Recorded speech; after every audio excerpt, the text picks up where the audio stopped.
Hello, I'm Celeste from Hexen Arcane, and I am here to show you another one of my fun adventures that I've had recently, as well as show a movie. So tonight we are showing the 1949 Africa Screams. It's not strictly horror, it's considered a comedy and adventure movie. However, it is an Abbott Costello film, and I think that just perfectly fits with what we are trying to show. Plus, we like it to mix it up. There's only so many times you can watch the same horror movies. So sometimes we like to throw in things from different genres. There's been some westerns, some adventure, some more drama films. Just because it's fun for us, and we like to watch these things, and we figured if we like to watch it and we love horror, then horror adjacent things our audience might enjoy as well. So in that note, this movie is, wow, there's quite a few well-known people in there. There's, of course, Bud Abbott, Lou Costello, Clyde Beatty, Shemp Howard, Max Bear and Buddy Bear, Joe Besser. It's a lot of people in there. And this was actually the first Abbott and Costello film that was financed independently while they were under contract with Universal. So it's about a couple of booksellers who go to Africa to search for diamonds. And they have a whole bunch of adventures on the way. Another thing about this is that this is the only time that Joe Besser and Shemp Howard were ever on screen together. So Shemp was an original member of the Three Stooges, which is, I'm sure, where everybody knows him from. He left the Three Stooges and was replaced by his younger brother, Curly Howard. Shemp later came back, replacing Curly, and then because of this, he's generally considered to be the fourth Stooge. And Joe Besser later went on to replace Shemp, and he is considered the fifth Stooge. So they were both on Three Stooges together, but they never appeared on film together besides in this film, which I think is a fun piece of trivia. Also, I went on quite the adventure this time. I decided to infiltrate a camp of survivalists and people who are into survival just because I get into it and I think it's fun, and I thought I would check it out. But they didn't just let people in, so I had to disguise myself, and you'll see I look quite different for the majority of this episode, different colored hair and everything, and different style, just because I was trying to fit in. And I had to create on the fly a camp name so that they wouldn't get suspicious. And because DJ Clueless Celeste is getting real big on the West Coast lately, I decided that it would be best not to use my name, because Celeste, DJ Clueless Celeste, it's pretty close. So I went there under the name Connie the Badger. So if you hear anyone talking to or addressing me as Connie the Badger, that is why, and it is because I said I was the notorious survival expert that I'm sure they have all heard about, although now I need to get an online presence in case they actually look it up. But, nobody wants to look like they don't know what they're talking about amongst other survivalists. So if I was like, I am really famous, everyone would be like, yeah, I have heard of you. And that was an adventure as well, but some of our time there camping and hanging out is going to be recorded. So please enjoy Africa Screams.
right where you are. Don't move. Stay there now. Steady. Now, sit up!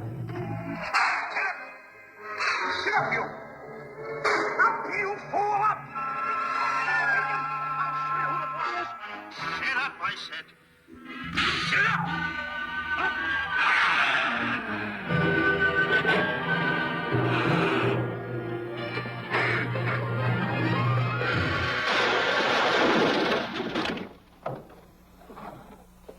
Really, Mr. Livingston? Oh, I'm sorry. Please, let me help you.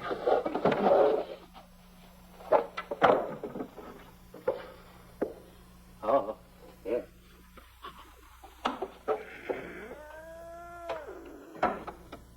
Balls! Oh, balls! Take it easy. What's the matter? Oh! Wait a minute. Hey, get away. Take it easy, Stanley. It's just a harmless little kitten, Buzz. I'm scared to death. Look at the wild look in his face. Oh, I can't understand why you have this terrible fear of animals in you. What is it? When I was a little baby, I was scared by my piggy bank. Oh, that's nonsense. You want to hear something worse? What? I was 15 years old before I ate my first animal cracker. Come on, the store's about to open up. Fix up your collars. Let's get to work. Go on.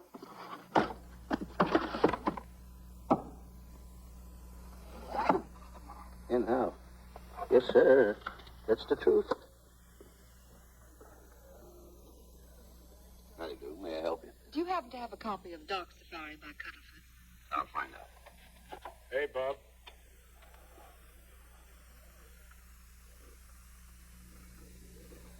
How do you do, gentlemen? We like to speak to salesman, pal. Well, I'm the salesman, Stanley Livingston. I'm the clerk in charge of all Jungle Books. And at 11 o'clock, giving a lecture. Yeah. You got a book by the name of Dark Safari by Cuddleford. Dark Safari by Cuddleford? We did have it. Well, we got rid of it some time ago. I want to tell you, gentlemen, I read that book. I had nightmares for 9 months.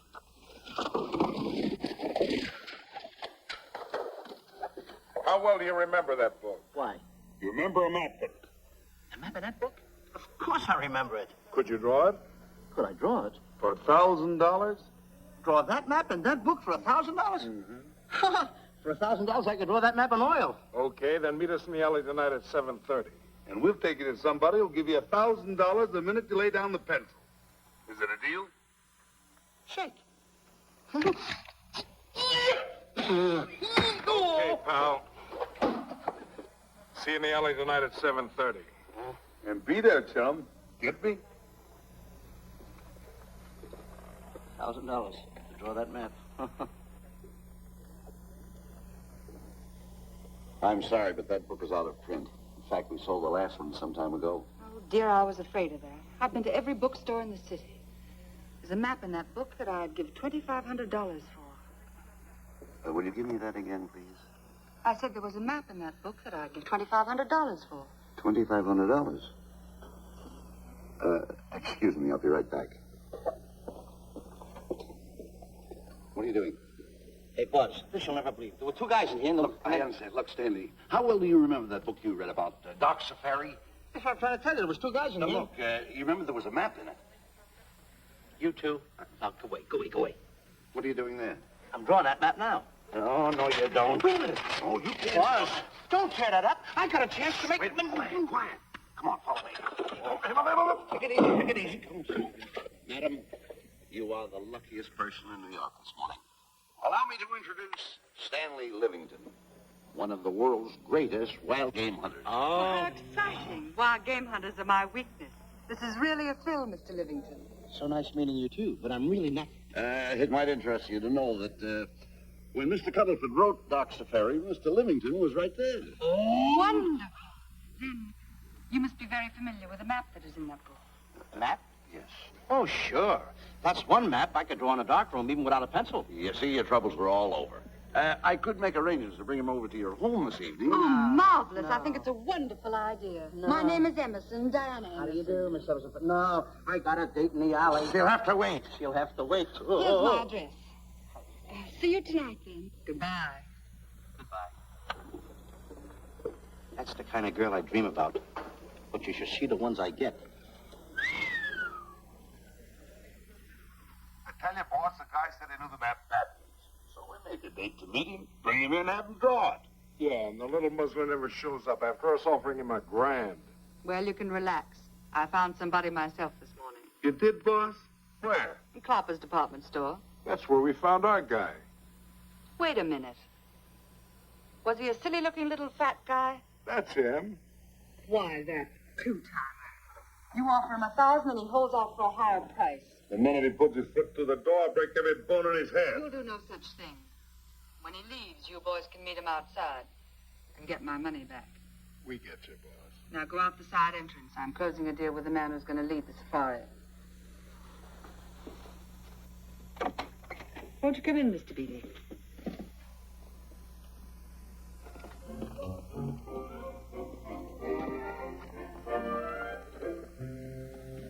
This is the place. Now, don't forget, she thinks you're a big game hunter. Buzz, why do you keep getting me in the middle? I wish you hadn't. Why, you ingrate. Here I'm giving you a chance to make me $2,500. Is that the way you want to repay me for all the things I could have done for you? Come on. Come on. I'm sorry. Oh, come on.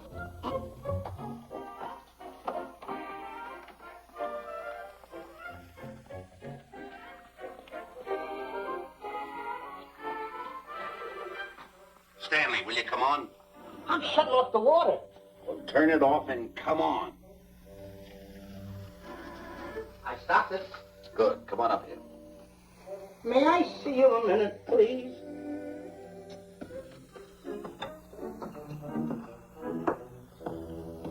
Now what's the matter? My finger's stuck. Leave it there and come on. Okay. What's the matter? Let me see this. Not that one, not that one! That one! Oh, don't borrow that one! Wait a minute. Harry, did you answer the door? No. Do I have to? Answer the door. Oh, all right. Do everything around here. Get this. The office is tight. I gotta be a cook and a butler. One of these days I'll just, well, that's all. I'll just do it. Yes?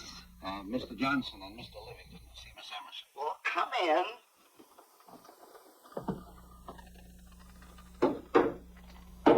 Who is knocking? Well, come in.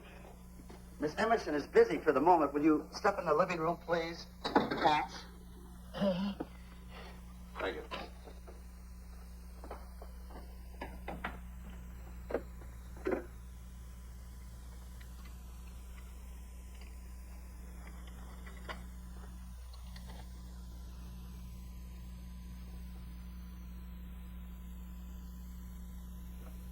Ow, that hurts.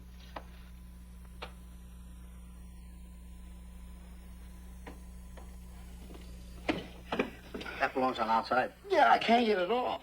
Help me get it off. Will you get your hand? Well, not so hard. Get your hand out. I'll pull it out. Get your hand out of the way now. Get your hand out of the way. Get your hand out of the way. Well, get your hand out of the way. I get it off. Naturally, I haven't publicized the expedition because I could easily become the victim of unscrupulous people. Yet that map's one of the few in existence. The owner would practically have you in the palm of his hand. This man coming tonight is the gullible type, but fairly intelligent. If he can remember the map accurately, we'll proceed at once. That'd be fine with me, Miss Emerson. And now regarding your fee. Suppose we say $5,000 in advance and $15,000 on completion. That's very liberal. On the contrary, money is no object, as long as I get what I'm after. Come on, will you? There it is. Oh, not that hand, this one. Well, put this hand in your pocket. Get your hand out of it. Oh. Oh, sometimes it's... Oh. Stanley, I just found out that map is worth more than $2,500 that woman. I can't get over it. All I did was go like this and the water came out. Are you listening? Come on. Come on. You in the living room. Wait. I'm going to slip around here and find out more about this deal. Go ahead.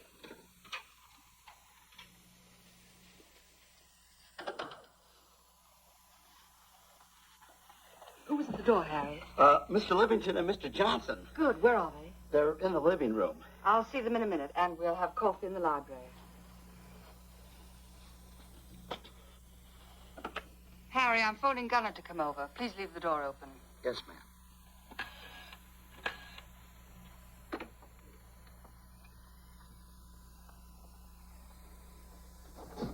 Excuse me. I didn't know anybody in the room. I'm awfully sorry. Say, hold it. Right where you are.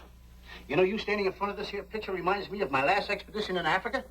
That's so. Yes, indeedy. Yes, indeedy. And it was my most dangerous expedition. We were after cats. Big cats. You know what cats are? Lions, I imagine. Oh, there's no imagine about it, my friend. Lines are lines. Here or any place, they're lines. You can't imagine they're lines. Oh, no, indeedy. I want to tell you something.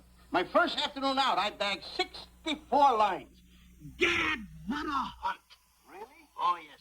And then I ran into an old friend of mine, Clyde Beatty. No. Yeah. And was he hurt? He didn't bag a line for 2 weeks. Really? I bagged them all. He couldn't hit one of them. Of course, when it comes to handling lines, he don't know from nothing. I am the boy right over here. I want to tell you something else, too, between you and I. Clyde Beatty is a phony. On the side, a pretty nice fella, but between you and I, a phony. Something else I want to tell you, friend. Who do you think tames the lines that he has inside the cages? Me, Stanley Livingston, the world's greatest hunter. No kidding. Yes, sir. Well, one of the greatest. By the way, what's your name? Clyde Beatty. Clyde Beatty. Clyde, it's nice knowing you. I want you to stick around because I'm going to tell you how I used to go in myself and tame those lions. Now, when it comes to taming the animals, Clyde... Clyde! Clyde!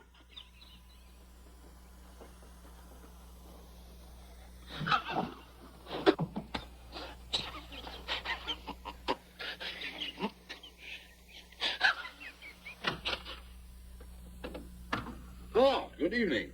I see you've met Mr. Livingston, our big wild game hunter, eh? Yes, indeed. Swell. He just didn't tell me about some of his exploits. Oh, swell, that's fine. Tell him about the time you and Clyde Beatty went tiger hunting in India. Yes, I'd like to hear about it. Yeah, yes, indeed. Why, Stanley tells me that he outshot Beatty 5-1. By the way, I don't think you've introduced me to this gentleman. Clyde Beatty. Clyde Beatty. I'll be seeing you around. Mr. Beatty, I'm sorry for what I said about Mr. Beatty. Excuse me. Why, Mr. Johnson and Mr. Livingston, please forgive me for keeping you waiting. You met Mr. Beatty? It seems Mr. Livingston and I are old hunting pals.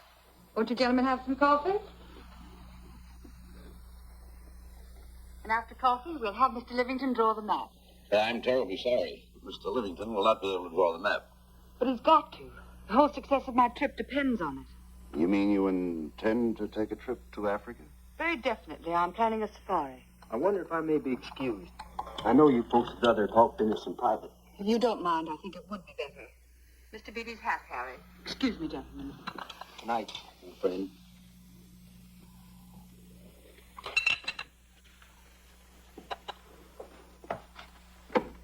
Quick, Grapple and Boots are outside waiting to slug Johnson and Livingston. Tell them the plans are changed and to lay off. Yes, ma'am. Look, Buzz, let me draw the map. We'll get the $2,500 and get out of here. Certainly not. Now, if I play your cards right, we'll get more than $2,500. Listen, you heard her. She's organizing a safari. I wish I was there. Where? On a Hoboken safari right now. Stanley, you're absolutely right. As you surmised, to be frank with you, I don't blame you for having the desire. Desire to what? Of course, I'll have to explain everything to the lady. Explain it to me. Mr. Livingston insists on journeying a safari to Africa. I insist. There you are. You heard it from his own lips. Hello. Just how do you do? You see, with Mr. Livingston in Africa, He'd feel right at home, and it'd be very simple for him to draw the map without any difficulties. I think it's an excellent idea. Silly. Once we're there, he can lead us to the East Fork of the Tarabongo and Okavango River. Lead you to the fort. Yes, Shirley, of course, it'll be the regular $5,000 fee in advance and $15,000 on completion. Of course, that includes my services. What? Splendid. That's fine. And for your safety, I'm going to assign you my best follow-upper. Follow-up? Yes, he's the man who follows you in the jungle. And if you miss a shot at a charging animal, he shoots and saves your life. Oh, that's him now. Excuse me. Shirley. Hey, listen, Buzz. I'm not going to go over there. You got no right to put me in a thing like that. All this kind of money? You're always putting me right in the middle of tell me everything. where to I don't care what kind of money. Don't you give me that. No, listen, you're going to be over there with I don't want no arguments. I'm not going to go over there with all those Do as I lines. tell you. I'm going to start going the other way because I'm Do as I not. tell you. No arguments. Oh, no, I'm not. I won't.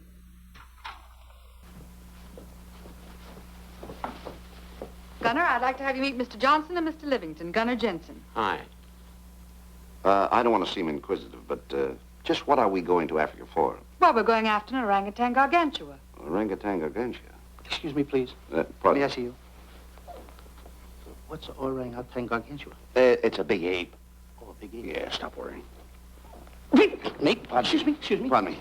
Big ape? Yeah. You mean like the thing I see in a circus, like the father to the monkey? Yeah, it's only bigger. Ping! And he's going to protect me? Mm-hmm. Mm-hmm.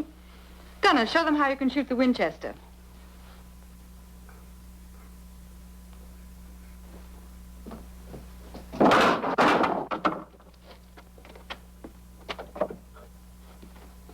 You missed the lion.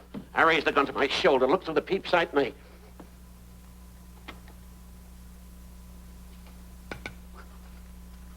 I looked through the peep sight, put my finger on the trigger, grabbed for the pump slide, and I...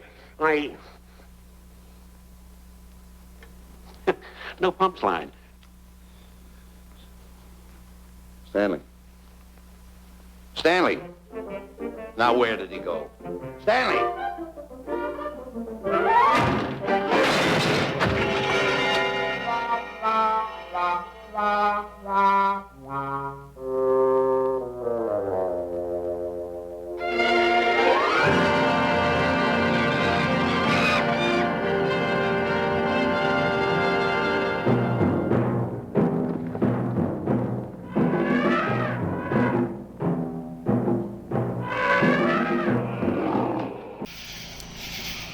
All right, I know this is super Blair Witch of me, but I decided to put on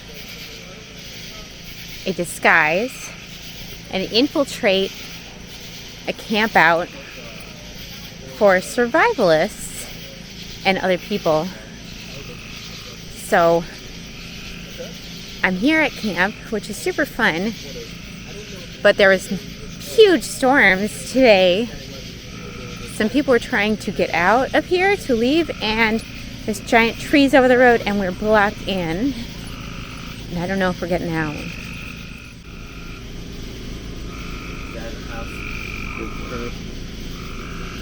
These are the people you're stuck with forever. This is home now. This was my last day on Earth. So this is our possible arsonist. I hope you do not consent. Never said I was going to do that, and never will on tape. That's my story, and I'm sticking to That's it. right. That's right. So he claims he's not going to set... So there's neighbors over there, and we're debating either setting their camp on fire or raiding them for supplies, because if we set their camp on fire, they're going to have to come and do something because there's a forest fire, but it's really wet, so that may not be the best plan. So if we're stuck here for a while, we're going to need to get supplies.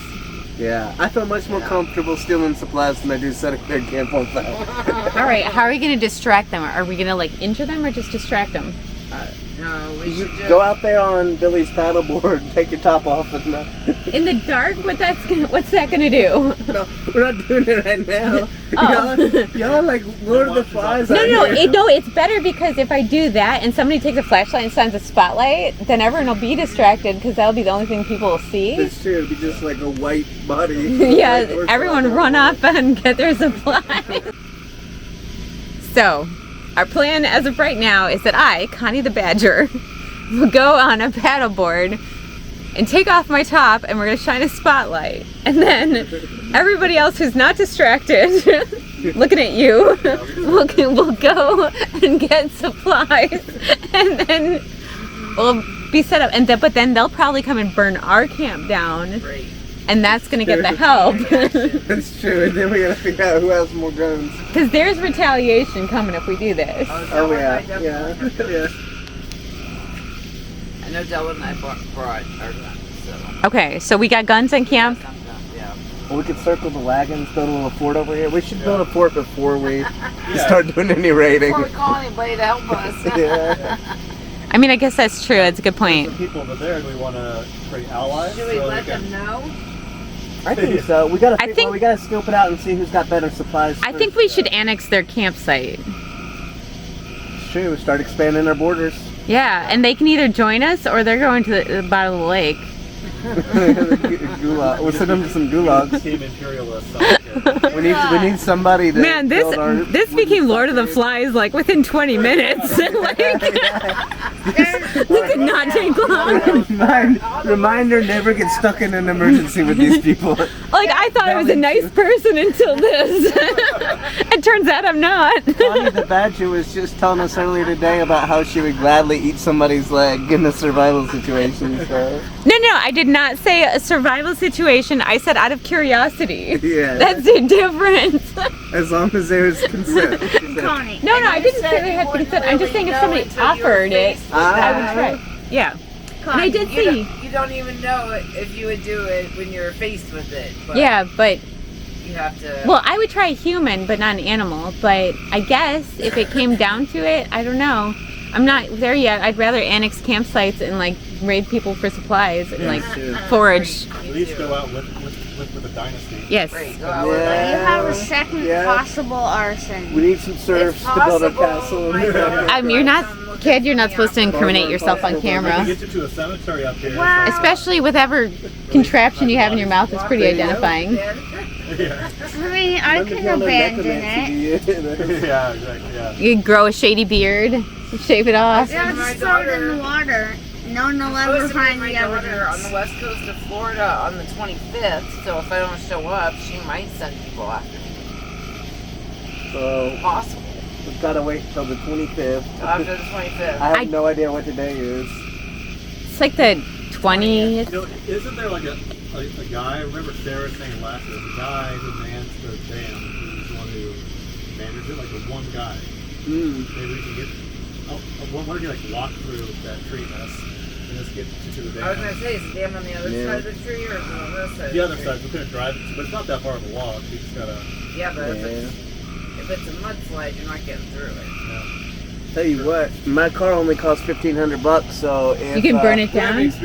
Yeah, we're not gonna burn it down. I'm just gonna start a car fire. Home to Alabama. We have to move all I'm gonna the start other running cars, Forrest Gump style. Just keep going. Just start running. No, I'm just saying, your car costs $1,500. We burn it down. And then you can have a really sad GoFundMe on social media.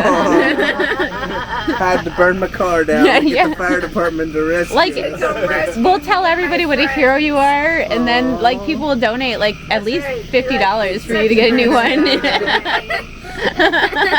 At least get your gas money back. Yeah. Nice guy. Let's donate money to him. I mean, if people want to start GoFundMe and donate money, I'm all about it. That's right. But you have to burn your car down first. I would like to skip the car burning step, but you know, you gotta do what you gotta do. $20 is $20. They're doubting my story, so I gotta mud up. That's your Cadillac. Is it? I think it's a lot more believable now that I'm an actual survivalist because they're getting suspicious with all my plots, apparently. But we'll see. There's more people coming back, so maybe we're not stuck here forever. After all. Or maybe we are. I hope not.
a west wind come up, what would you do? I throw out another anchor. And a south wind came up, what would you do then? I throw out another anchor. And an east wind blew up, what would you do? I throw out another anchor. Where are you getting all the anchors? Same place you're getting all the wind.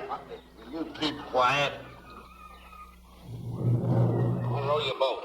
It's been a very bad boy the last couple of days. I want you to change. I'm warning you. I don't like it a bit. All you do is snap at me. Me snap at you? Oh, wait, that'll laugh. Me snapping at him. Why should you laugh?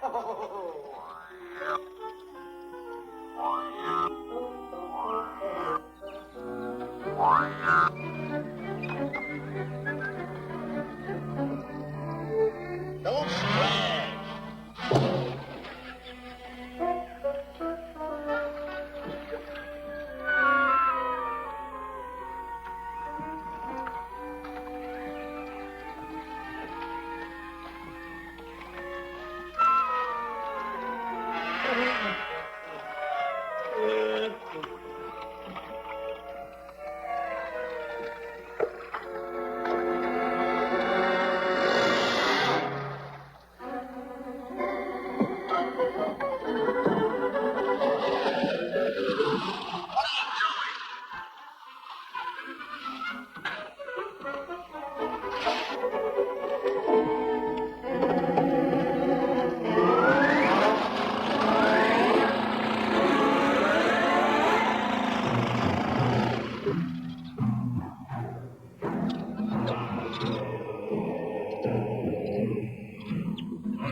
Always complaining.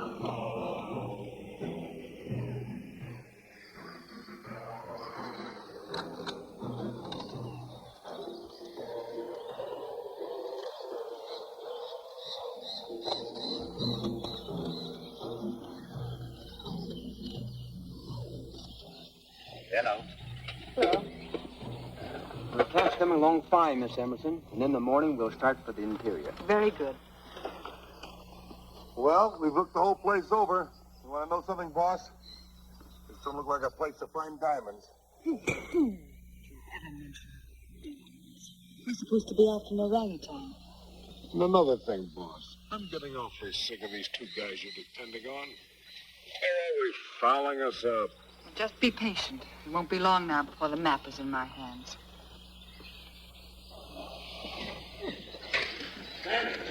Stanley, drop everything. Huh? Drop everything. Come here, Stanley. Get out. Get out from under there. Hurry up. Come here. Come on, Stanley. Oh, boss, this one I had to turn off. Never mind its head. Come over here and draw that map. The map? The map. If I draw, will you let me go home? Why do you want to go home? I forgot something. What did you forget? I forgot to state it. Hey, draw the map. Come on. Boy, oh boy, can you picture me a tycoon? Oh, building, yachts, railroads.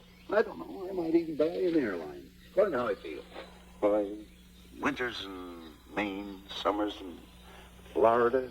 Oh, it's unbelievable. Kid him. He could even get his laundry out. Have you got it ready yet? Come on. You got it? Attaboy. Oh, this paper here is worth $1 million. $1 million? Well, I mean, after all, I did it. Give me something. I got to have something for it. Oh, sure. I intended to. Here's a nickel. Thank you. Attaboy. Oh, a nickel. Hello, Diana. Harry, some tea for Mr. Johnson. And plenty of sugar. Wonderful day we're having. You're marvelous yourself. No, thanks, Dad. I have all the reasons in the world to be. I finally persuaded Stanley to draw the map. Oh, well, may I see it? I also made some very interesting discoveries. Aside from the orangutan, there are far more important things to be found in that particular territory. Really? Yes, and due to the facts, I personally think I'm entitled to a new deal. Well, what kind of a deal did you have in mind? Well, I'd say 20% of the Safari's profits would be fair. Very liberal. In view of your generosity, may I see the map? Oh, yes, Shirley.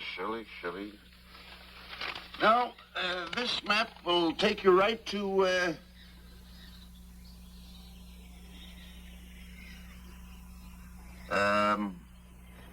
there seems to be something lacking here. I'll see Stanley. There's some detail work. He hasn't really completed the map. I'll be right back. Here's your tea. I put plenty of sugar in it. Drink it yourself. Oh, drink it yourself. Drink it yourself. Harry, I want to see Boots and Grappler immediately.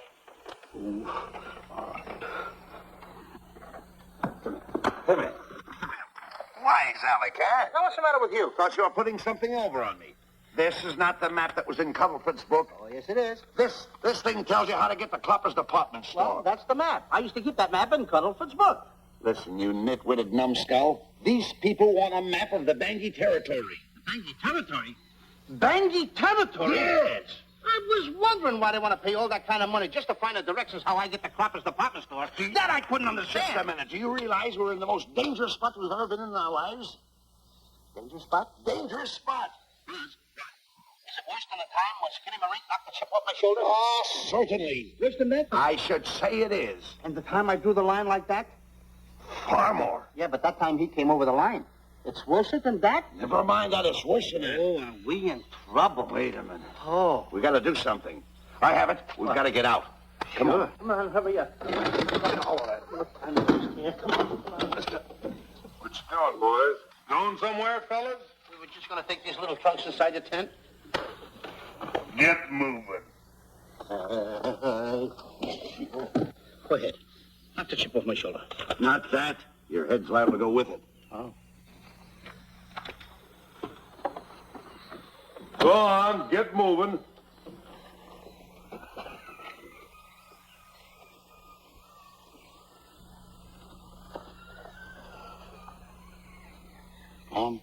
Getting sick and tired of getting pushed around by you guys. Did you hear me? Getting sick and tired. Hey, come on back. Come on back.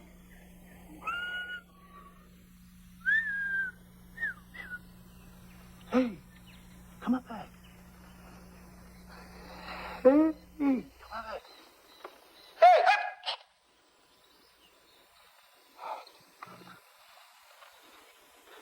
Step on that side of the line. Come on.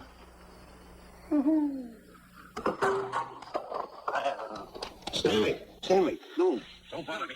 Stanley, you're not going to kill anyone. Don't hold me back. Don't do that. Somebody's got to get it. And when I get this match, somebody's got to get it. Fine friend you are. You bring me away out here in the heart of the jungle. Why? Because you told me that you could draw the map. You can't draw it, can you? You know you couldn't. Why'd you bring me away out here? Now what am I going to do?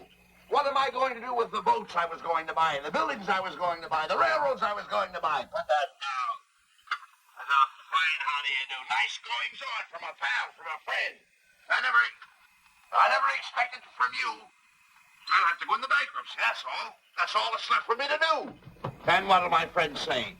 To think that you, my bosom friend, look, where are you going with the water? Oh, my kid's on fire! Well, what have you got to say for yourself?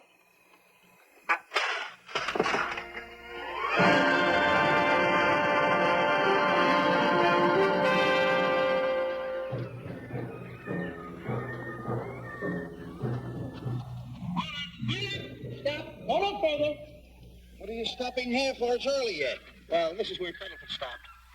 Now, on the bottom of page 389, according to Cuddlefoot, he wrote that he had a very uneventful day. Therefore, he made camp on the bank of the Crocodile River. Now, over there is the Crocodile River. Over here. You'll have to forgive him. You see, Stanley is actually living the book. That's not all. That night, Cuddlefoot, he posted on a double guard because he was nearing the Bangui country, which was full of ferocious animals and cannibals. Stanley's right. This is pretty dangerous territory. I suggest we pitch camp on this side tonight. But that means we're losing an entire half day. Well, if you cross over, you're going to lose 2 days anyway. Why? Well, according to Cuddleford, when he crossed the river, he was brought down by jungle fever. And he was that way for 36 hours. Miss Emerson, I think we should look for a location to pitch camp. All right, Mr. B.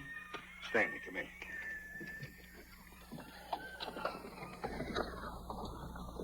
You've got to use a little more tact when you talk to Miss Emerson. You know, she's liable to send us back to the States. Good. What's the matter? Oh, my goodness. You worrying about that? That's just a little baby lion. Wait a minute, I'll get a hold of him. Give me a minute, relax. Buzz, don't. Buzz, don't.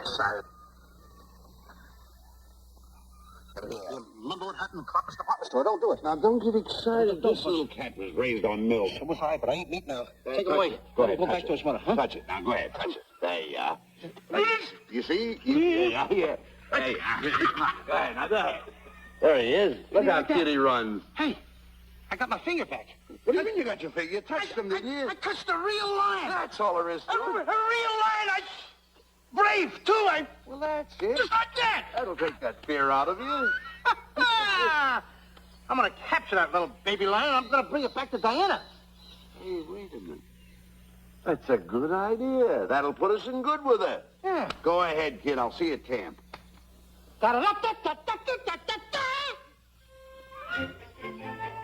Kitty, kitty, kitty, kitty, kitty.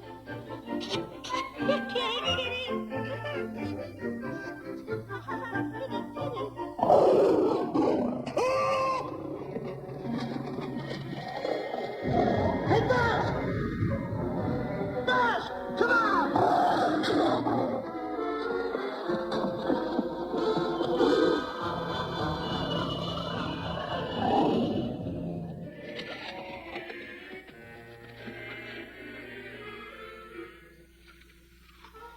Well, Buzz, I guess we lost that pussycat. Well, Buzz. Oh, no. Hey, Buzz. Oh, Buzz. Hey, it's dark down there. I can't see a thing. How did you fall in a trap anyway, you clumsy boy?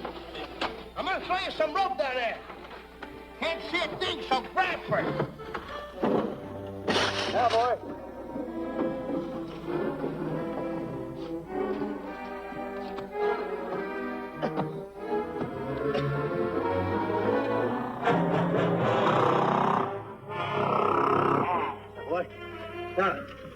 Boys, you better go on a diet because you're getting awful fat and awful heavy. Give me the other end of the rope. Thank you. Now, we'll leave it here for whoever it belongs to.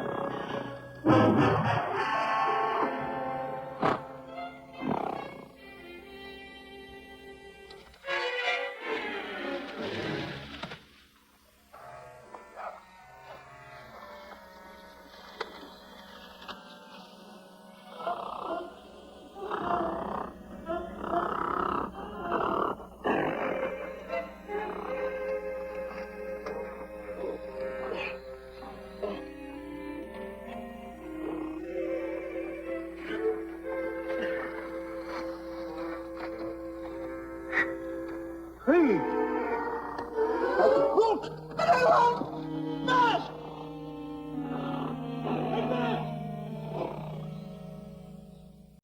All right, now we're having vehicle troubles, and we still don't know if we can get out.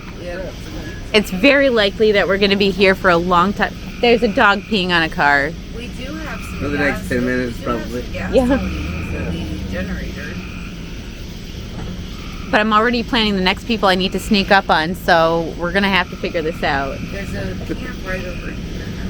Yeah, I want to annex that camp and steal supplies from that one. Okay. We'll have to get it all right tomorrow. Plan for tomorrow night. Yeah. Go deep Connor, you should go scout it out for us. This one's going to be a hostile takeover unless they just cooperate and go quietly. Come quietly. I think they'll cooperate. Yeah, exactly. Are you willing to go to jail over beating him up? All scenarios here, apparently. All the plans end up with me in jail somehow. But we'll I have my car on fire. bail you out as soon as we get the money from the GoFundMe. I don't have much faith in the GoFundMe. Honestly, me neither. But, you know, we're going to try. We'll make a best effort. Yeah. You want a burger? Tell somebody I have breast cancer or Get you a something. burger. He's in jail. He's a hero and he has breast cancer. I love watermelon. You like watermelon? Don't you feel bad lying about that? That's bad karma. That's true. That's true. I am going to jail, but I don't want to make jokes about that. I'm so scared. It's been 4 hours.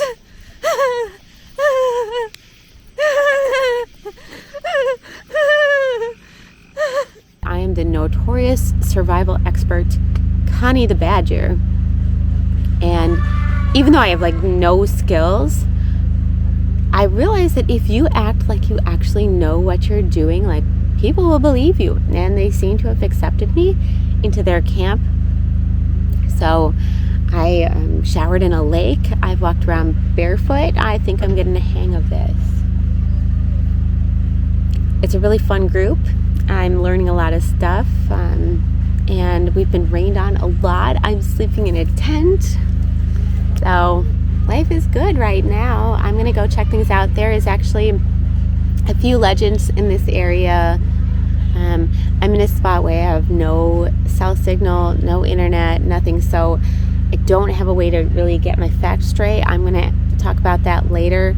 But I was reading that in Tennessee, there's different cryptids that they talk about, and one of them is a giant fish.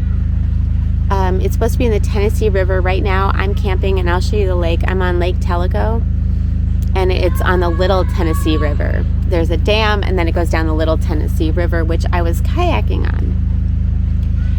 And so I don't know if the Little Tennessee River is actually where this fish could be, but I know it's some kind of gigantic fish.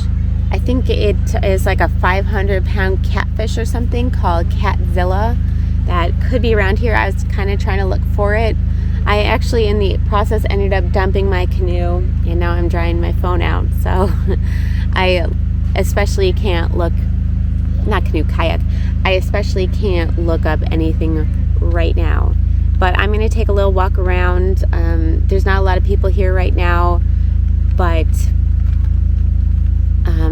yeah, let's party. So I'm going to introduce you to Django. Served 2 years probation, 3 years probation, and he just got off probation June 28th. That's Django. Hey Django, can you say hi? Django likes to eat rocks. And here's our campsite.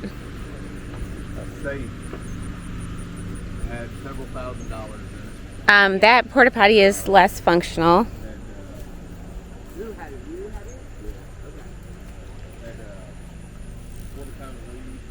There are some kayaks, and this is the lake. There's a dam down there. And so here is the camp that we were going to annex, is across there. And then over that way there's another camp. I don't know if you can see it from here, but that one we were going to rate for supplies. It looks like everything's clear now. The roads are open, so people are able to get out of here, which is great. We don't have to put any of these plans into action. Right here, let me see. Nope, I can't see over there. But anyway, this is the lake where I was kind of looking for cryptids, Catzilla. There were some fish apparently in here, but none of any inordinate size. I haven't given up yet though. I'm gonna keep looking.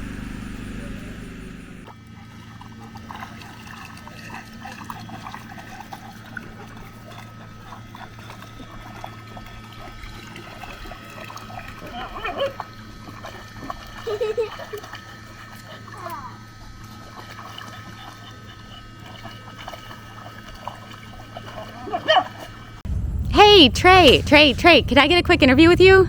Not today, Satan.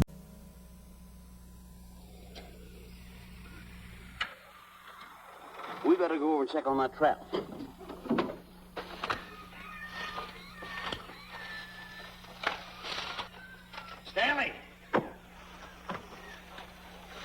Stanley!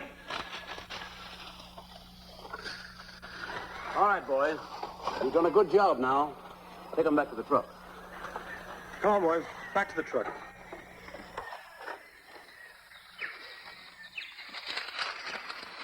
Stanley! Stanley! Stanley! Look out there, fellow. There's a trap right there in front of you. A trap? Thanks, Ranger. Hey, my name is Buzz Johnson. I'm looking for a little chubby guy by the name of Stanley Livingston. Have you seen him? No, I haven't. My name is Frank Buck. Frank Buck? Well, I'm certainly glad to know you. Glad to see you. I'm looking for a great big guy called Orangutan Gargantua. Have you seen him? Oh, no. Well, I just built this trap for him. Come on, you better get away from me. Better. Hey, Mr. Buck, is there really such an animal as an orangutan gargantua? Of course there is. There is. There's one right around this district now. Great big fellow. About 20 feet high. Face almost human. Matter of fact, I've got traps all around here set for him. Uh-huh. Hey, boss! Mr. Buck, I wonder if you'd help me find my camp. Why, I'd be very glad to. Drop! Boy, follow!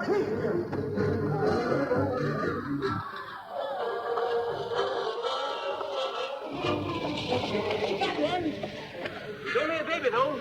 We got him. What? Bring that net around there. Come on, now. Now get him in the net there. Bring him up. Hold him up. Johnson, that's the first of the species ever captured by a human being. You two take the poles out. Drop the net. Come on, Bobo. Come on. Get him up there. Get him up. Heist him up. Take the slack out of the room. Here, my boy. Is he ferocious? Well, we don't know. Don't know.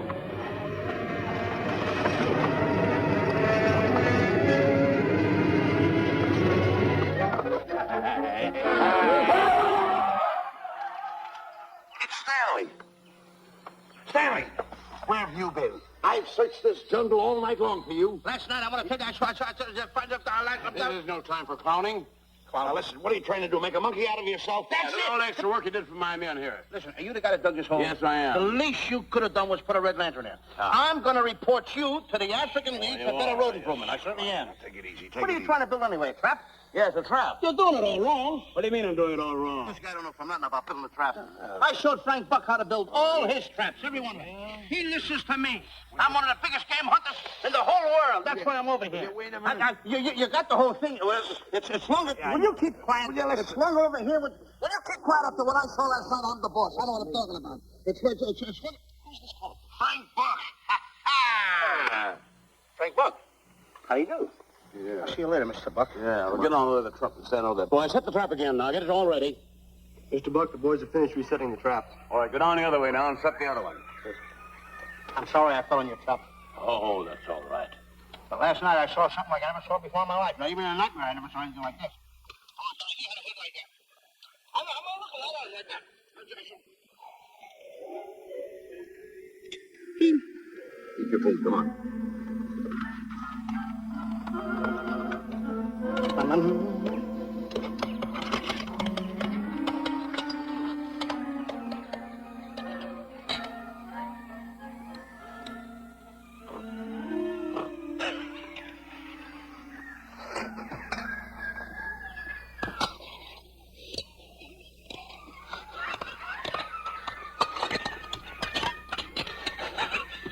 Good sugar.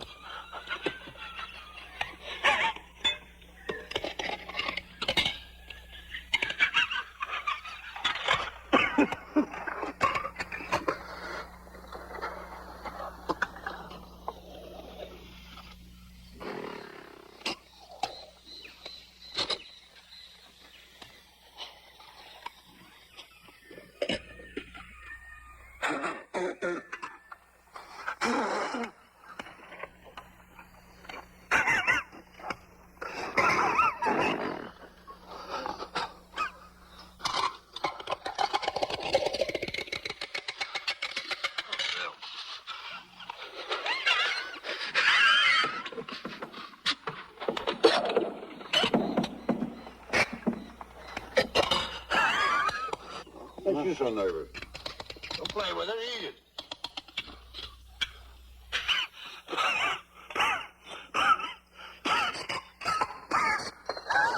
What's the matter with you? Huh? He must be tired. Buzz, What's the matter? you see this thing over there? Certainly not. Then I got jungle fever. I'd better get him back to our camp. I think you better, too.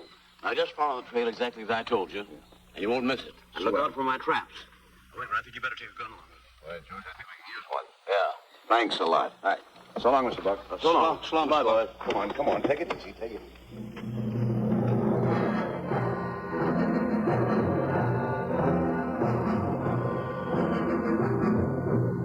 What a business for a guy up here.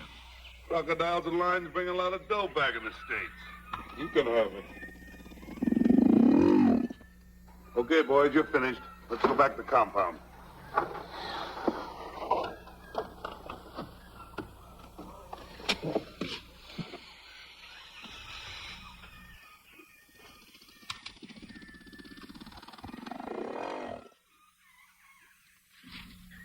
Now, Buzz, after this swim, I'll feel like a diamond in the rough. Yeah. Diamond? That's right. Stanley, I think Diana's trying to put something over on us.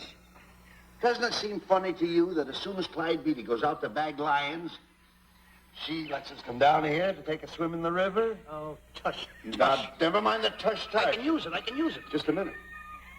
We may be in the diamond territory. Maybe she knows where the diamonds are. Buzz. Maybe she has the diamonds. Buzz, you gotta take it easy. You need more sleep nights, kid.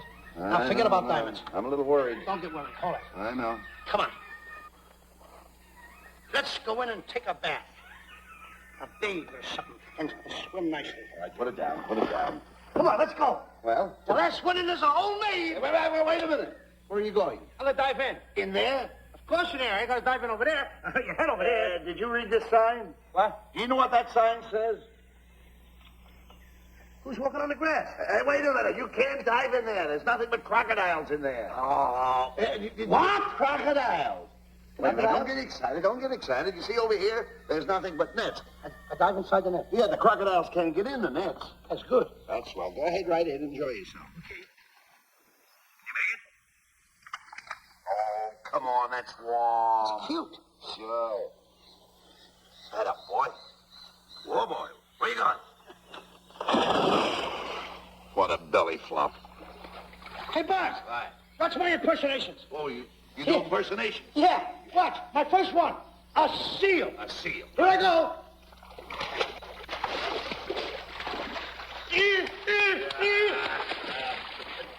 Pretty good, huh? All right. Hey, watch my other one.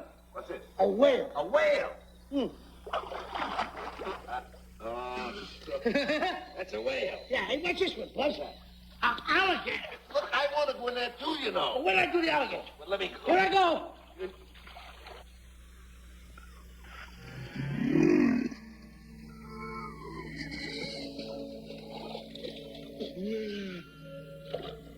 Buzz. Buzz. How you like that? The guy couldn't wait. He had to dive in. Hey, Buzz. Buzz, stop. Stop! Stop tickling Buzz. He's a playful little son of a gun. Buzz, come on. Buzz, come up where we are. Buzz, will you?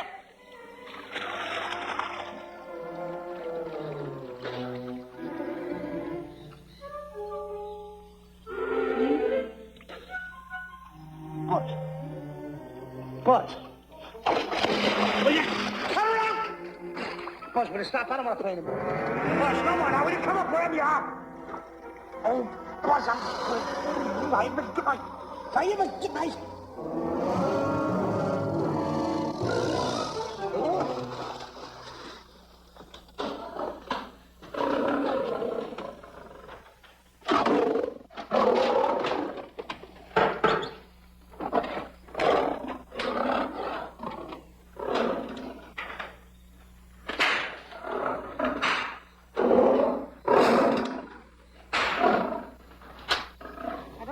Why he has to try those cats out before he sends them back to the state. It worries me. Doesn't worry me half as much as those two knotheads you brought along with us. Relax.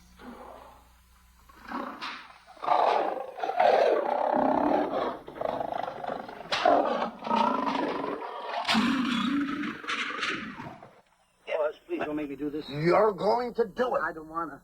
You're making a coward out of me. No, I'm not making a coward out of you. Gossip's going around this camp. Stanley's a coward. Stanley's a coward. Afraid of a little teeny-weeny alligator like that. Big alligator. Oh, stop it. Are you afraid of that? I think so. Oh, stop. It's only a skin. Feel it, feel it. Don't be afraid of it. Now, look. I'm going to make a hero out of you, whether you like it or not. I'm going down that path. You know where the water bag is? Yeah. You meet me there. I'll be in this skin. And make sure you bring Diana with you. Oh, you want me to get Diana and bring her over by the path by the water bag? Dog on earth. Think And then you're going to have the lion skin on and then... That's it. Just act like Clyde Beatty. Okay, Buzz. Attaboy. I'm going over to have a chit-chat with Diana. Attaboy. I'm going to show her I'm a pretty brave kid, and I don't like this kind of talk going around. Now you're talking. Don't forget by the path by the water bag. I'll be there.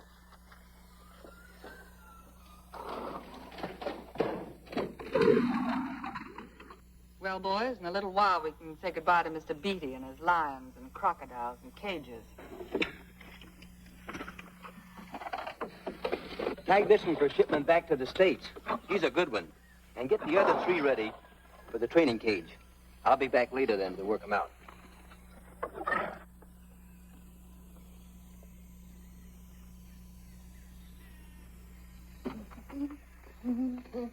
Diana?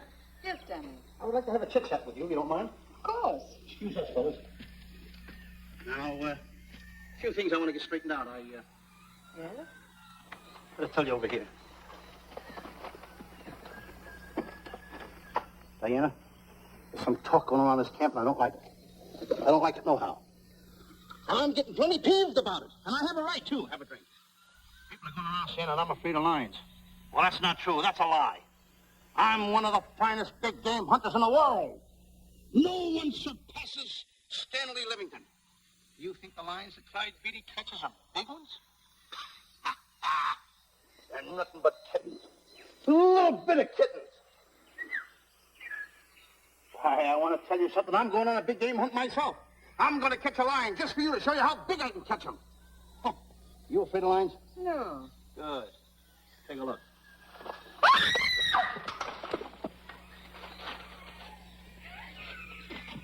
Stanley. Stanley, what's the matter with you? She scared me. Oh, never mind. Listen, I'm going into the cage. And you behave yourself. You can't understand why he gets so scared.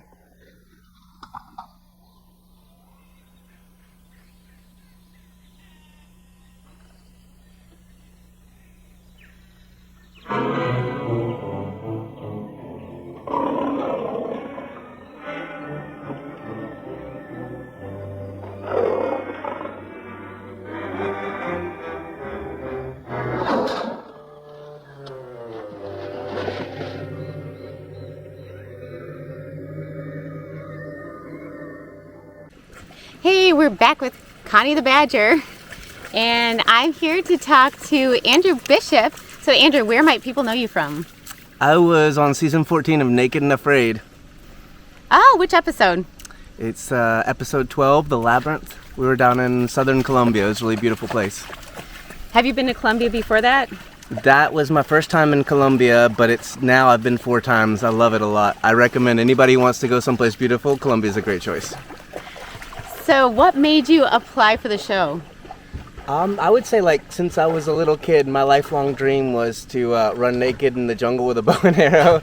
And so when I started seeing the show years ago, it was kind of instant. I wanted to do this, but didn't really know how, so... Oh, so you were a fan before you were a survivalist? Yep.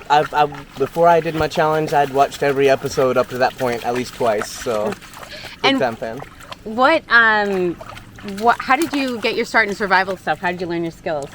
Some of it I learned from my dad and from the normal being out in the woods. And then it was a big time hobby for years, read all the survival books, go out and practice it in your yard.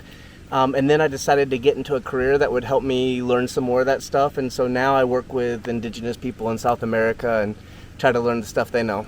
All right. So what do you think, like, what was something they didn't show in your episode that you wish would have made it on there? Oh, I wish that people could see all the food that we had built. And I also really wish people could see all the conversations that my partner and I had late at night, you know, just laughing and talking about, you know, stuff we're into. My partner and I both really liked anime, so that was kind of a fun little... So you guys got along pretty well? Yeah. He doesn't necessarily come across in the episode, because we had, you know, 3 or 4 days out there that were a little tense, and there's always a tendency to focus on that, but most of the time we got along really well. What's your favorite, like, part of survival? Do you like the hunting, fishing, shelter building, making fire? What's the thing you like the best? I love all of it, but hunting is the biggest interest to me. I actually, I study something called optimal foraging, which is like, it's looking at all the data and writing the models and stuff in order to figure out like what animals, what plants in any given environment are actually worth pursuing and which ones aren't, and which ones make up the biggest portions of the diets for traditional people, and so that's always really fascinated me. That's really cool. You know, you were talking on the episode about the tribes that you were, you know, learning from. Is that one of those ways you learned like a lot of the knowledge you have? Definitely. It helped me learn a lot about methods that work in the tropics, different kinds of plants and animals that are available in those environments. It gave me a lot of practice.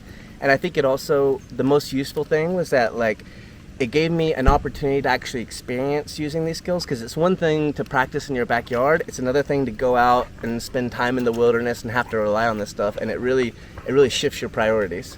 So it sounds like you have more of a passion for survival than like being on TV, but TV definitely helps you get there. That's true. Yeah, one of the problems, you know, you can't wander off into the woods alone for 21 days, nobody knows where you are, and then you get bit by a rattlesnake or something. So it's also not always easy to get access to new environments, and so being able to go to these incredible locations and having permission to chop down a tree or to catch an animal in different countries is just, for me, it's all about the opportunity. I want to go back, and it's not because I want to be on TV, it's just because I want to go do some more adventures.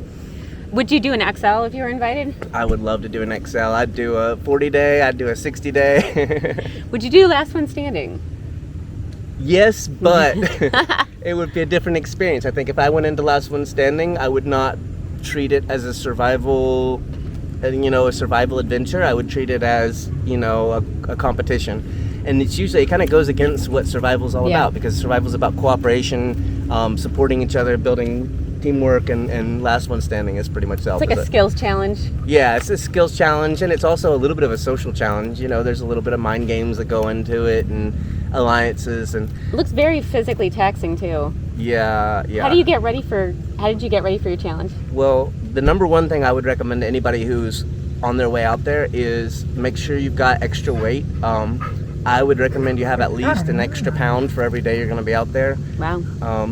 On top of that, for me, I stopped drinking any beer, alcohol.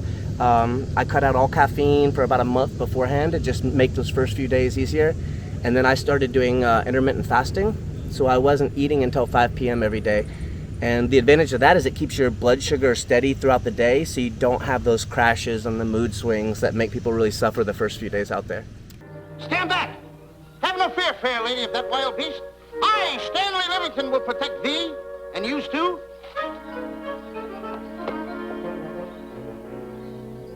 Get back, Stanley. I'll plug him for you. Why not let the line chew on him for a while? No line's gonna spoil my fun. Let him alone, Grappler. Nice work, Buzz.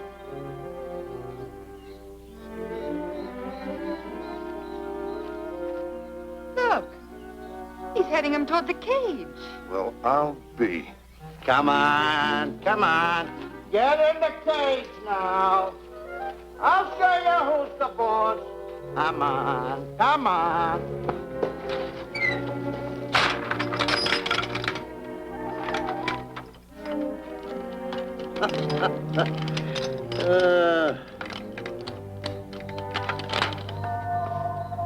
The key. I need it no more. Diana, watch. I'm not afraid of lions. And the gun, that's only for Clyde Beatty. Oh, me oh my. Don't get scared. I've got him under control. Boy, by that stupid little idiot showing off like that. Come on, Buzz. Get up on the box. Do a good job. Come on, stop stalling. Get up there. Come on, get up there. With it, attaboy. Hey, Buzz, this I gotta tell you. You walked in the cage like a real lion. You even hopped around like a real lion. You wanna know something else? You even smell like a real lion. That's the part I don't understand. Stop breathing down my neck, too. I don't like that. How do you do? Oh, this is going to be horrible. Hey, you come awful close. Now, cut it out around here, right in the puss with a chair. I'm not afraid of nothing. How do you do? I'm a pretty brave kid. I don't care about kittens. I don't care how big the kittens are. How we doing, boys? Hey, Buzz, get those nails filed. They hurt. Serves you right. I've seen enough. Stanley! Stanley! Stanley! Come out of there! Hey, Buzz, did we fool them? I wish you could have got the look on their faces when they saw you in here. Stanley, come out! I can't. I locked the door over here. Well, throw the key out. I threw the key out long ago. Where? Over there. Stanley. Hey, look. Hey, enough is enough. Now go away before you queer it. What are you talking? They don't know you're inside the lion's skin. I'll look for the key. Oh, the big guy. What a look on his face.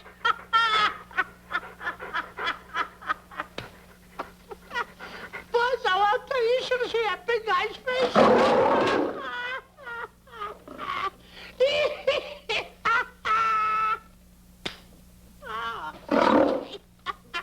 He didn't know you was inside the lion's skin. I know that you're inside.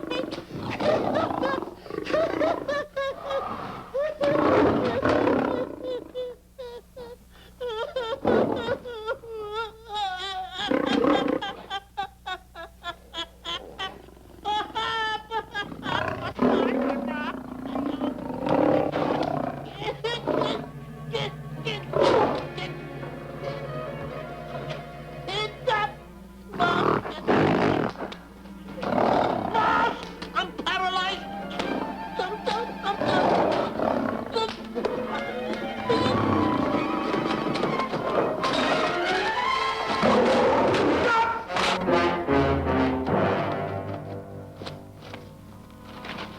Hey, Stanley, I found the key. Everything's all right. You got nothing to worry about. Stanley. Stanley. Oh, no. No. Oh. Stanley. Stanley. What'd you do with my buddy? It's all my fault. I should have never let him do it. My bosom pal.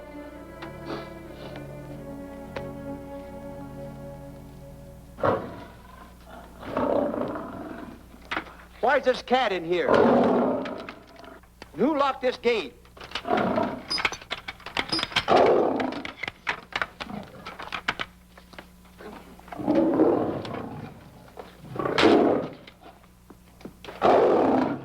All right, let the rest of them in.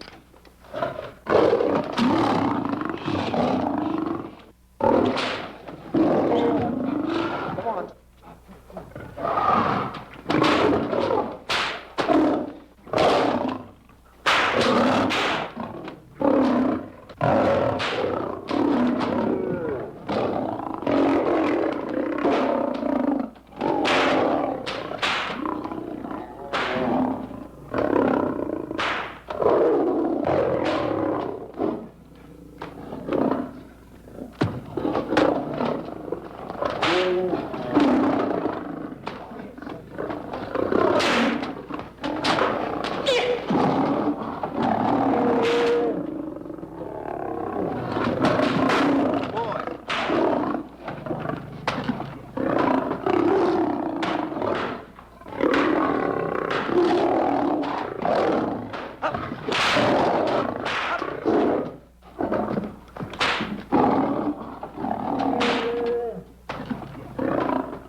others in.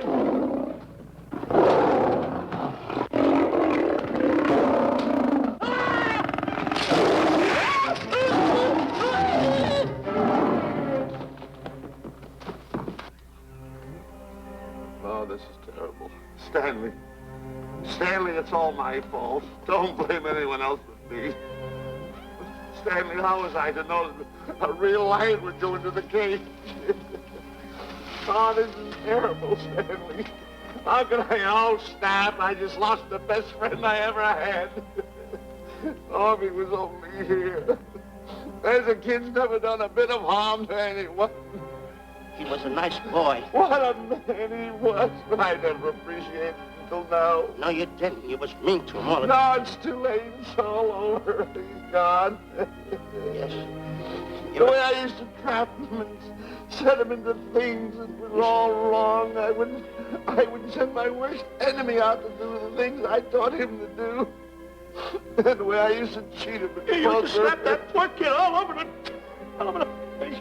Oh, I used to cheat him. That kid never did nothing to nobody. He was only here. He was a nice boy, that kid. Oh, I feel like jumping off a cliff. That's what I should do. Poor Stanley. But no, I haven't got the nerve. He was only here to tell me what to do, Stanley. What should I do, Stanley? Oh, I know what I'll do. It's that lion. That lion. The one that got him. I'll spend the rest of my days right here in this forest. I'll get that lion. No, you don't I'll get that lion if it's the last thing I do. No, you don't have to. I'll spend my life here in this forest. He's a I'll tell me what to do. You don't have to get the... Come on, boss. Stanley. What's the matter? Stanley, what's wrong? It's really you. Sure, boss. Wait a minute. Are you all there? Sure. The lion didn't hurt you? No. It's really you, Stanley? What do you think I am, a mirage or something? You know Mirage? I know Mirage. You're real. Sure. You double-cross. Straight double-cross. Oh! What's the matter with you? What's the matter? How do you like that? I was sitting on a piece of broken milk bottle. Wait a minute.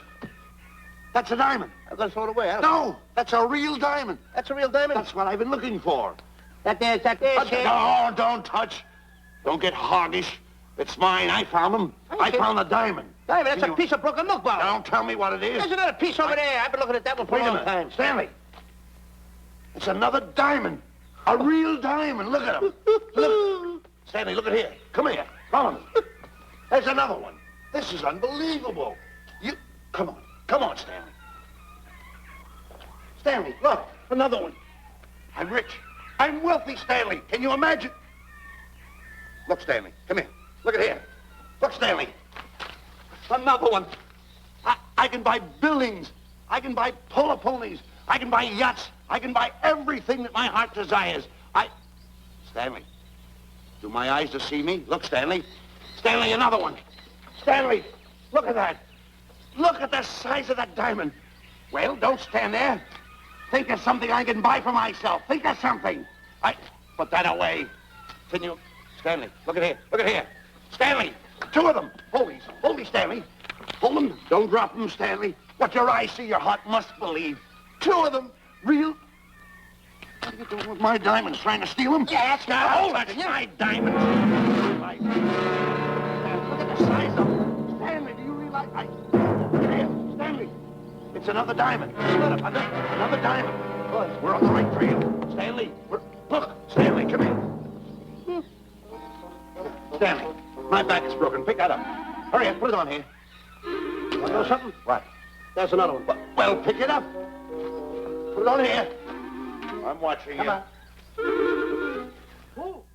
So being out there on these like adventures, often by yourself, what's the biggest change you've seen in yourself as a person, like from just pushing yourself to these limits, exploring and going new places? There's definitely a big increase in confidence, like just knowing that what I'm capable of and how long I can go. And another thing is like, growing up, I was a big time preparer. I was all about planning and making sure you had all the gear and everything you need. Now I feel a lot more relaxed where I can kind of just trust myself and I don't really need much stuff. And for me, that's really been fun and opened a lot of opportunities because you can go a lot farther when you don't have as much stuff to carry. You know, life becomes a little bit easier. So you've learned sort of minimalist tendencies. Yes, absolutely. I think another one is how to stay relaxed and positive in stressful situations. Even last night, we got trapped at this campground because there's trees down across the road, and we came up with right away. We had a plan. We had multiple plans. Yeah. Most of them involved me ending up in jail for some reason and rather getting bailed out a few years later. So. But yeah, it shows that like ingenuity of people in groups to come together and work together. And I think that's one of the things of like when you're out there, there's a virtue to being alone, but there's also that beauty that comes with working with another person and collaborating. Absolutely. One of the things I was just thinking about last night when we had our issue was with this tree is, I'm with a group of competent people and everybody here is a go-getter, and it's nice to have people around that you can like rely on and you don't really have to worry because as a group we're going to figure it out, we're going to work together. No one person has to do it all. Exactly. And you got to say the name of the tribe because apparently it's a drinking game, but when you were with the tribe, you were talking about the things you learned survival-wise, but what was the biggest culture shock when you started living there with them? The world is so different. Because which tribe is it? If I take a shot, I was with the Achay tribe in Paraguay, and because they rely on each other daily for food, one person cannot do it alone. If you're out there for months and months and months and you're by yourself, you might get an animal every 4 or 5 days and it may be huge, but you can't eat a huge animal by yourself, and there's going to be days where you're not successful. And one of the things that made them do is that they're really interdependent, and that sense of community, that sense of I can rely on everybody in my community, it makes their lives so happy. And so that surprised you when you were there, like how much everyone collaborated? How much they collaborated, it was really just how much it reduced your own stress to have everybody collaborate so well, to be able to rely on your partners. So the form of communism? It's small scale communism. At that level it works nicely. And like, what did they do with the children? Like, how were they like raising kids and stuff? The kids in the Achay communities, it's really neat. They basically just rove around during the daytime. It's different in the forest because in the forest you've got a smaller group and you've got to stay close to camp because snakes and wild animals, jaguars. But when they're out in their reservation, the kids just rove around in these giant bands. And it's everyone, you got 2-year-olds playing with 5-year-olds playing with 10-year-olds, and they're all learning from one another. And it actually seems like it takes a lot of the load off the parents because you don't have to entertain your kid, and a lot of what they need to know they learn from copying older kids. So it was neat to see a system where you don't have to put as much direct input and you get such a nice result. And what did you learn there that you brought back with you into your life? There's all sorts of things. One of them is sharing. I was already pretty good at it, but that is a highest value for them. And I think that that was one thing I really implemented, like trying to be more generous, and not worrying about making sure I'm taken care of first and sharing out of excess. No, sharing what you have, even if it means you're going to have a little bit less because you know that other people are going to do the same for you. Right. And so one of the things that we do is we always occupy our time and our minds. It's constant input of stuff. How do you deal with that quietness when you're not used to it?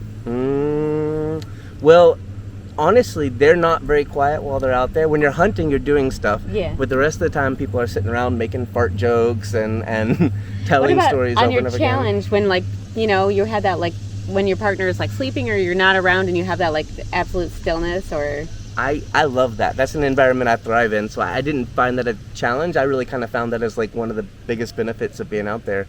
To me, spending time, being able to meditate, being able to pray, all that kind of stuff. It was just not having the distractions gave me a level of focus that you don't normally get in day-to-day life. Very cool. All right. Anything else you want people to know about you or think they should know about you that didn't come across? I love Dungeons and Dragons, and I think everybody should give it a shot just once. Yeah, I think you have a lot more, in person, my experience is you have a lot of charisma and a lot of humor that didn't always come across. You came across more serious on the episode than the funny kind of charismatic, a little bit goofy person that I've come to know. Yeah. That's one of the reasons why I was sad they didn't show as much of like just me and Riza goofing off together, because that was, you know, like half our time out there is just sitting there around making jokes. Especially, you know, in the evenings, night is really long when you don't have light, you don't have anything, you can't do any work or anything. So having somebody to sit there and banter with was so nice. It made it a lot better as a challenge. Do you think you could have made it alone though? Yeah, definitely could have, definitely. But it would have been harder, I think. Like just the mental aspect of it, you know, like doing the work, no problem, but being alone for 21 days, it's easy to get in your head and have these repetitive thoughts and, you know, become negative and stuff. And so having another person to help keep you positive is really, really helpful. So I think the takeaway is anytime someone's like, who would you like to see go back, remember this guy? Yeah, send me back, please. I would love that. Thank you so much for your time. Yeah, thank you for the interview. It was a pleasure. Another one? Come on, put it on here. Boy, oh boy. Another one! Can you imagine? Nothing but diamond. Boy!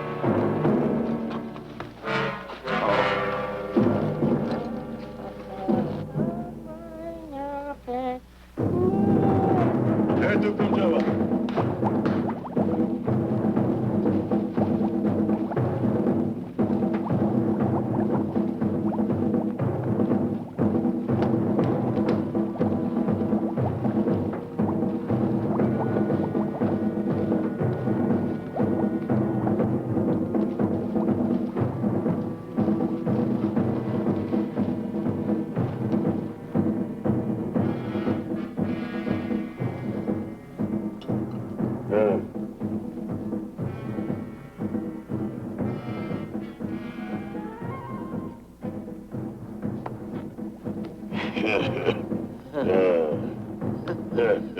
Umgawa. Ah.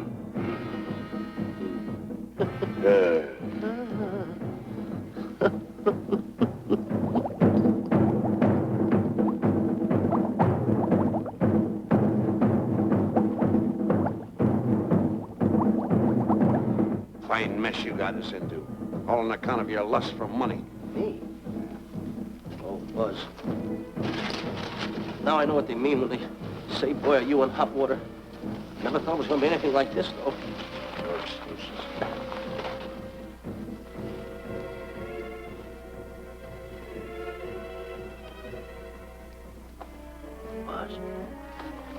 Buzz. How did you get yourself untied? Quiet. You're smart, Buzz. I take back everything I've ever said about you. Good work. Tell me what you do, Buzz. I'm gonna stay like this. Don't make a move till I make a break for it. I can see him. Get back over there. Make out you're tied. Get ready.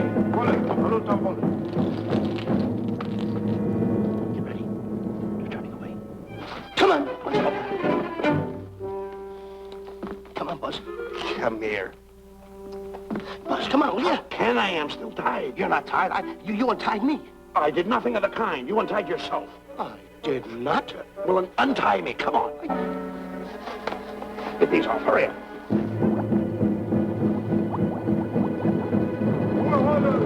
Hurry up. Here he comes. Oh, come on.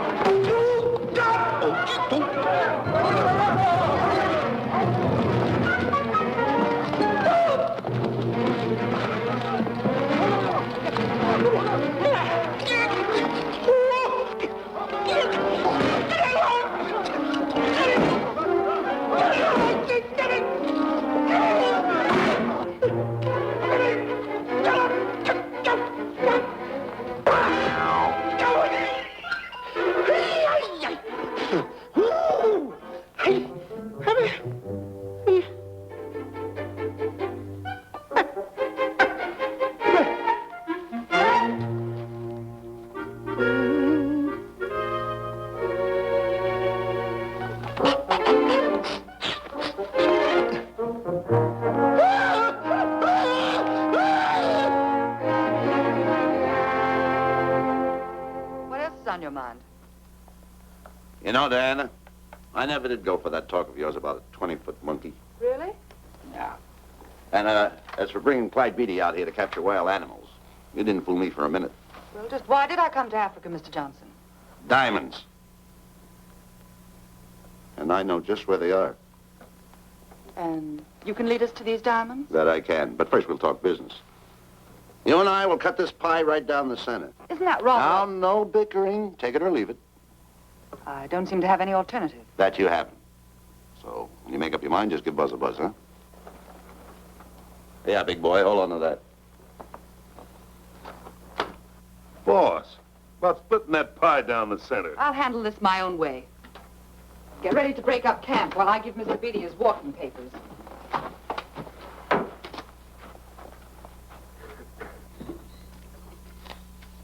Hey, boy. Boy, come here. Yeah.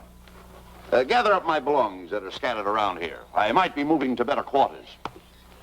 By the way, leave these things right here in case that little fat boy, you know, little fat boy, if he does show up, this is good enough for him. Go.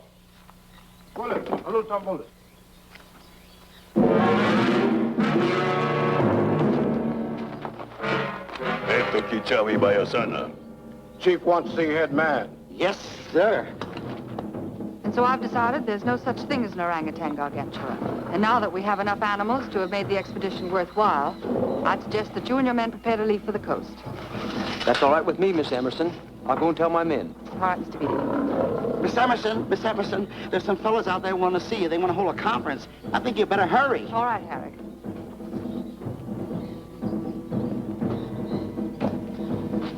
Chief wants to talk.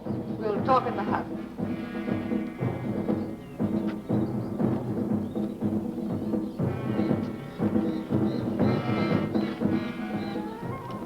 Banana. Shanti kataroho, kuua manuame. Chief say, many white men come to land of Bangis for diamonds. Many white men die. Why does the chief want to see me? Chief want to be your friend. Chief want to make deal. Want to trade these diamonds. What does the chief want for the diamonds? Chief have sweet tooth for little fat man. Him? Oh, no. Oh, not him. Little fat man. Strong, strong. Little fat man. Friend of tall, thin man. Oh, Stanley. Tell the chief he's made a deal. Jack Albon. Umgawa. Ndio. Chief say, deal good. Excellent. She's going to sell him on the hoof. Hey, Gunner. Who is it? It's me, Buzz. Have you seen Stanley? Well, if you see him, tell him to hide until he sees me. If I see him, I'll tell him. Yeah. But so far, I haven't even seen Africa. How is it? Oh, Gunner.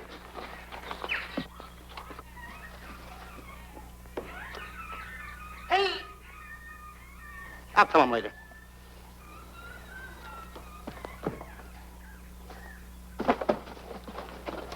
Diana, there's something I want to tell you. We're in very dangerous territory. Last night, Buzz and I were captured by the cannibals. Man-eating cannibals. And you know what they did? They tied us up to the stakes. And one guy looked at me and he went like this. And I know that was for no good. And I want to tell you something else. I escaped. And then I untied Buzz and he escaped. And there they were, all these cannibals. And I was starting to fight them. And I hit one with the right, hit another one with the right. I hit one with a fancy uppercut. I went like this. Boom! And I hit another one with the right. And then I kept hitting. One guy looked just like him. He had a hat on like that, too. And this guy that had a hat on like this, I hit him such a belt. I went, whop! Right on the side of the head over here, I hit the guy. Oh, he's got the bump. There it is.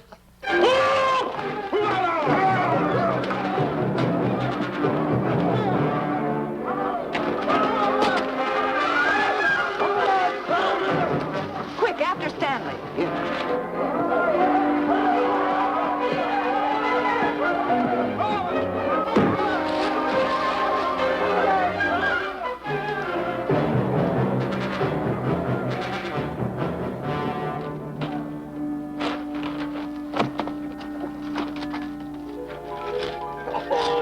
Diamonds.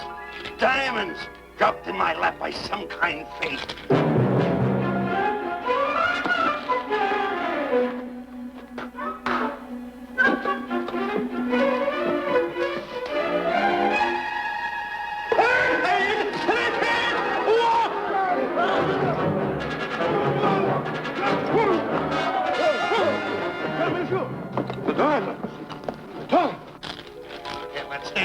These are all mine. I won't share them with no one. I won't.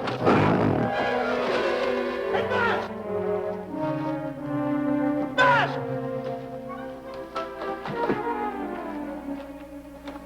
Bash! Come on, quick. Get up, will you? Come on. Take it easy. Hey, what's this? My diamonds. Little fat man got them. Oh, you snitch.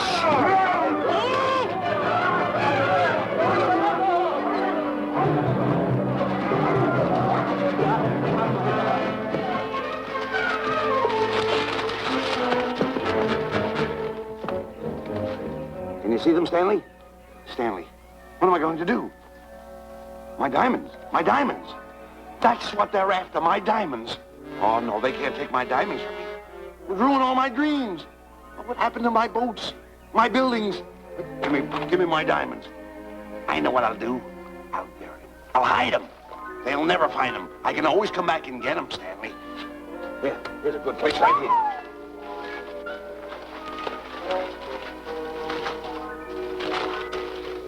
Now mark the tree.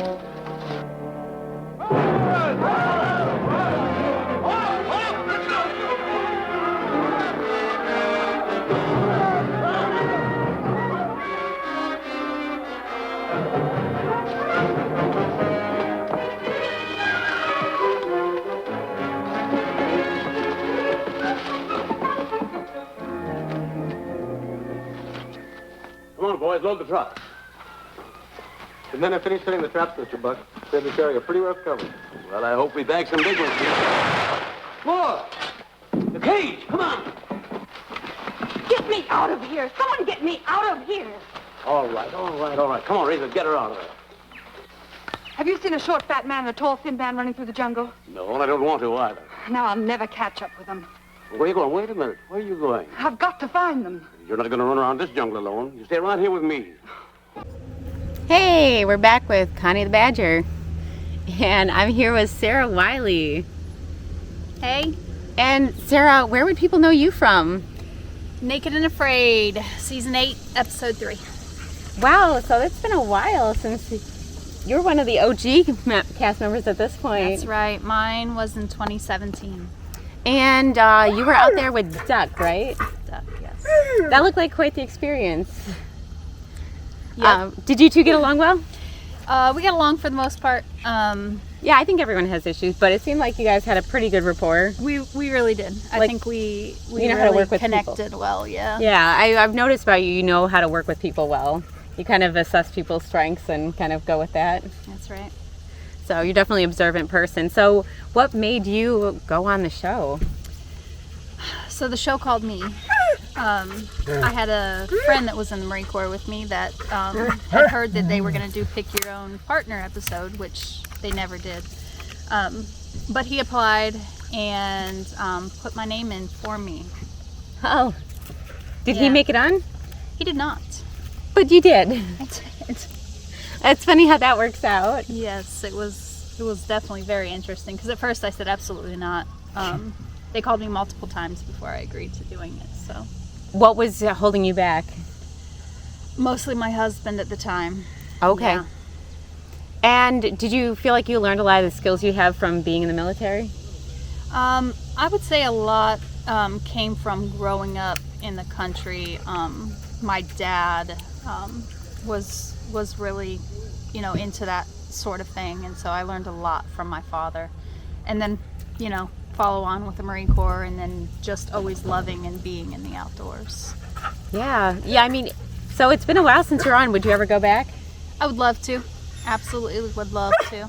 That's one of the most common things I hear. Like, it looks so miserable so much of the time. Like, what makes people have this drive to constantly want to go back?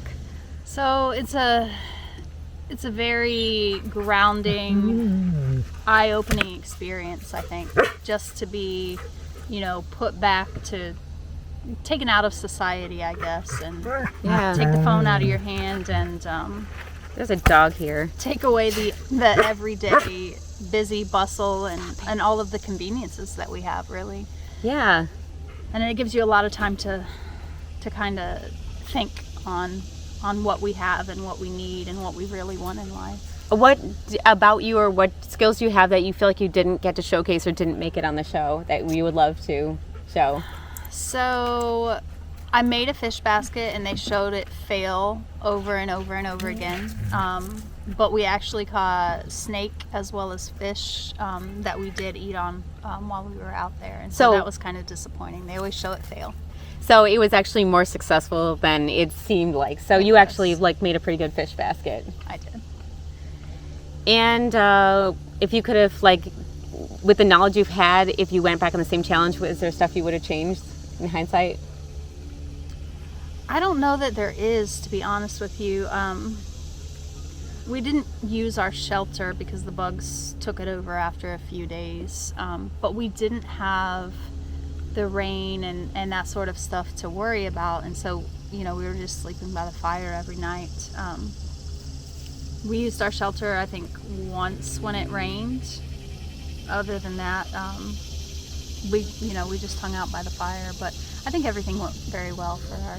Yeah, it was a very entertaining episode, so I hope to see more of you. I hope to get my butt back out there. All right, well, hopefully they do another of the XLs where they bring back, because that's something I like about Last One Standing this time, is they brought back some of the people that have not been on the show for a long time. And that, you know, makes me feel optimistic that they'll bring back some of the people that we saw for an episode or a little bit and then haven't seen in years that, you know, were really interesting, fascinating, like, people to watch. So. Yeah, and I will say I would never do Last One Standing. It goes against, I think, everything that I am as a human. It's less about your own personal experience and more about a competition, so I can see that. Yeah, competition. But, you know, I like a good competition, but when it comes to survival and the show and what I think it should be about, yeah, it's not it for me. I would love to see them do an XL where they have, like, each group be like, you know, the first group is cast members from, like, seasons 1 through 3, and then the next group is like 4 through 6 or something, like have like random, cool. You know, and see like how they do as different groups and stuff. Because I noticed, like, some people have told me that the cast members all, like, do stick together, but some other older seasons tend to, like, connect more, and then the newer seasons connect more with each other. It's just differences 100%. In the events you do and things that you do for. Absolutely. Yeah, we you know, we've got a good crew of us that like to get together. But every year we do welcome in the new members from the season, and we pick up one or two every year, and I think it's nice to kind of integrate that in, and we all learn from each other, you know. Every time there's like out, so. Cool people, and I've learned so much from all of you guys here. I mean, it's been a fun experience, so thank you for all the stuff you've shown me. Absolutely, we enjoy it. I've noticed about a lot of the survivalists. There may be some arrogance with some people, but most of it is like either wanting to teach what you know or learn from people stuff you don't know. There's a lot 100%. Of that curiosity about life, desire to learn, like the desire to just keep learning and keep growing all Absolutely. The time. And I think that's what, you know, that comes through when you watch some of the episodes of the people, like how much these people just want to, like, keep pushing themselves, keep pushing their knowledge and skills. And then also, that's so beautiful when people end up working together and helping each other out. Like, that's right. Those are the things that really make it a good watch for me. So I completely agree. I'd love to see you back. Thank you. I'd love to be back. Thank you so much.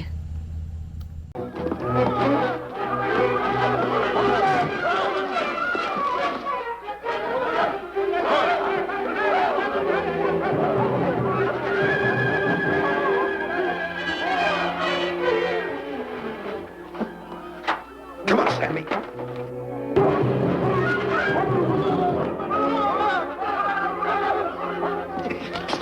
Stanley, I'm going back to the diamonds. You keep running. How can I keep running? You got a hold of me. Go ahead, keep going.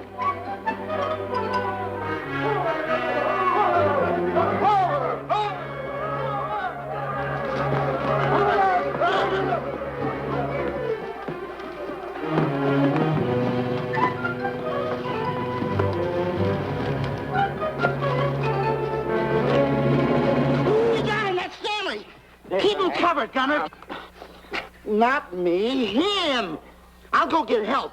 Oh, you're such a nuisance. Don't give me no trouble, Stanley. I shoot and shoot to kill. I know you do, Gunner. I won't give you any trouble. You won't even know I'm here. Don't press in so hard. Oh, scared, eh? Look at your face. It's getting greener and greener inch by inch. And you're getting spots on your kisser. Stanley, Don't force me to pull this trigger. I got an itchy finger.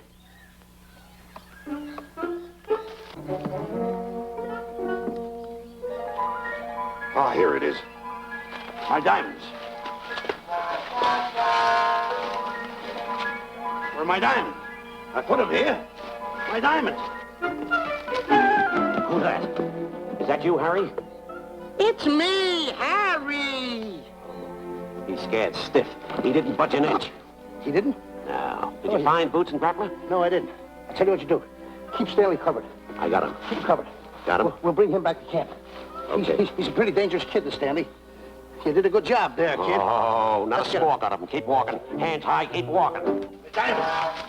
Got to be around here someplace. Yeah, that's the mark. Why should this happen to me? I planted them right here. Me, who's been so good to his friends. They've got to be here. They must be here. My diamonds, where are they? Keep walking. Keep walking. How did you ever get into this mess? I don't understand. Go on. Keep going. Stay down. Keep going. I got my eye on you. What are you trying to do? Make a monkey out of me? I see you.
Watch where you're going, you clumsy ox. Me? Yes, you. Why, you tripped me those big feet of yours. I did no such thing. What are you kicking me for? Who's kicking who? You kicked me. I didn't even touch you. Look, I told you to lay off of me. I didn't trip you and I didn't kick you. So now leave me alone. Oh, yeah? Yeah. I'll leave you alone. Look, I'll hit you harder than Lewis ever did. Oh, yeah? Yeah.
My diamonds.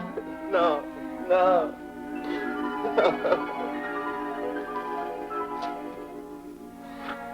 Oh, I can't understand it. I had an empire in the palm of my hand. It just slipped through my fingers. I can't understand it. I can't understand it.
Can't understand.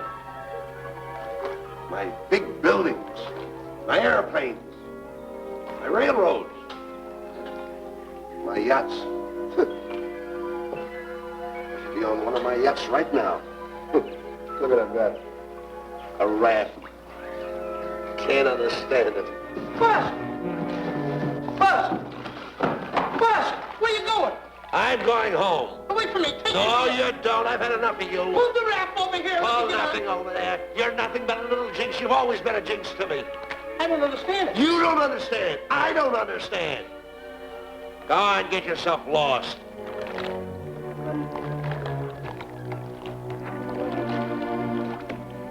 Hey, Buzz! I'm coming on that raft! Shut up, Buzz. Now I'm all alone. What's gonna happen to me now? Buzz?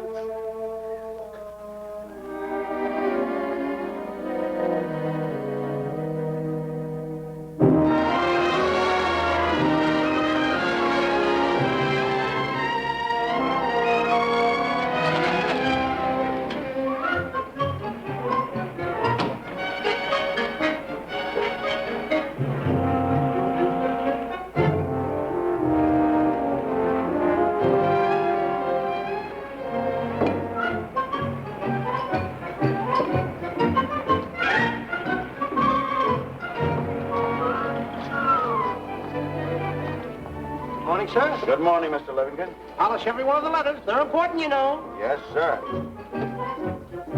morning, Mr. Livingston. Good morning, Tallulah. Have you my paper? Yes, sir. Thank you.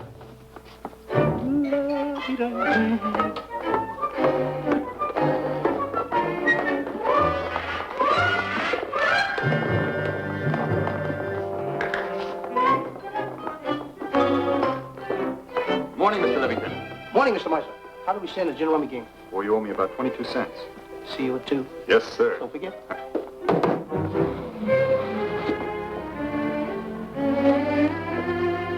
Can't understand it.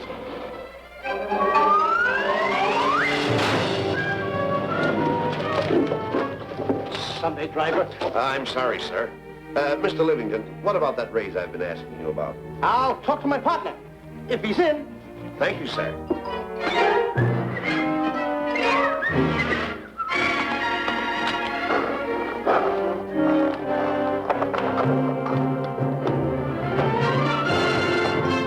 He's in.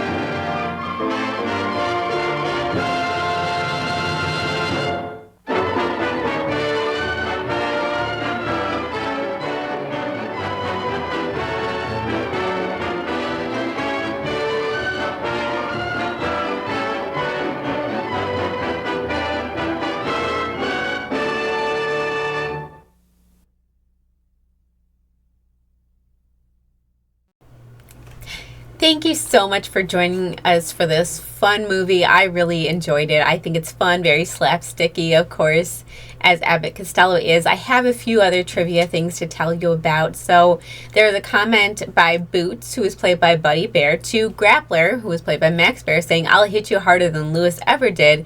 And that is a reference to the boxer Joe Louis, who fought both of them in the 1930s. So I thought that was a fun little bit. And another bit of trivia is that the original script had a lovesick female gorilla who is pursuing Lou Costello. But the box office censors that enforced production codes. They did not think it was okay to have any hint of a sexual encounter, even if it was non-consensual, between a man and a female gorilla. So the writers changed the female gorilla to a male gorilla, and then it was approved because apparently there's no issue between a man and a male gorilla. But, because, probably just stay friends, right? But a man and a female gorilla could, get married and have relations or something. I'm not really sure what they were thinking. It was all hilarious to me. And there is actually a scene where Joe Besser keeps running into Bud Abbott and Lou Costello's tent with an empty glass of water, fills it with water, runs back out, and a few seconds later he comes in, does it again and again, and then finally they ask him what's going on, and he said, "My tent's on fire." Well, this actually happened to Max Bear when he was a young boy, so he accidentally set his bed on fire, and he didn't want to tell his parents about it, so he wouldn't get in trouble, or I'm guessing, but he kept running back and forth between his bedroom and the kitchen until his dad finally stopped him and asked him what he was doing. So they put that in the movie, which I thought was pretty fun. Also, thanks to all the people at camp who let me hang out and gave interviews and talked to me. We're generally awesome, fun, good people to hang out with. Anyway, yes, thank you so much for joining me, Connie the Badger, aka DJ Clue Celeste, aka Celeste Parker, on a Tennessee camping adventure that I will never forget.